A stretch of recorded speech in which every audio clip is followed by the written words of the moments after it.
మీ business ఏదైనా మీ ఊర్లో promotion చేయాలంటే అది సుమన్ టీవీతోనే సాధ్యం. ఇప్పుడే సంప్రదించండి.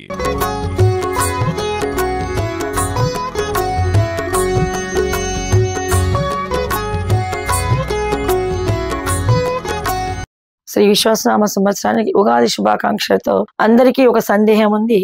ఈ సంవత్సరము అమావాస్య పండగ రోజైనా ఒక రోజు ముందా, అమావాస్య రోజు గ్రహణం ఉంది కదా, గ్రహణం అనగానే ఇంట్లో ఉన్నటువంటి గర్భిణీ స్త్రీలకు, చిన్న పిల్లలకు మళ్ళీ సూర్యగ్రహణం వచ్చేది, అమావాస్యకు వచ్చేది సూర్యగ్రహణం ఎలాగా అని అందరికి సందేహాలు ఉన్నాయి. కానీ మన భారతదేశంలో ఈ గ్రహణం కనపడదు. సూర్యోదయానికి ముందే గ్రహణం అయిపోతుంది కాబట్టి శనివారం కూడా తలస్నానం చేసి ఇంటిని శుభ్రపరచుకున్నాకే పండగ పనులు అంటే కొత్త సంవత్సరం, తెలుగు సంవత్సరం యొక్క ఉగాది పండగలు ఈ సంవత్సరం మొదలు పెట్టుకోవాలి. ముందు మనం చేసినా కూడా గ్రహణము మనకు కనిపించినా కనిపించకపోయినా మనకు జీవ సాక్షి అయినటువంటి లోక సాక్షి శ్రీమన్ సూర్యనారాయణునికి గ్రహణం పడుతుంది కాబట్టి ప్రపంచంలో భూగోళంలో ఎక్కడ గ్రహణం పట్టినా అది పీడనే కాబట్టి గ్రహణాంతరము అనగా శనివారం ఉదయం తరువాత ఇంటిని శుభ్రపరచుకోవాలి. ఈ సంవత్సరం అయితే మామూలుగా అయితే పండగలకు ముందు 2 రోజుల ముందు మనము ఇంటిని శుభ్రపరచుకున్నాక పిండి వంటలు అవి మొదలు పెడతాం. అయితే ఈ సంవత్సరము అమావాస్య శనివారమే పూర్తిగా ఉంది కాబట్టి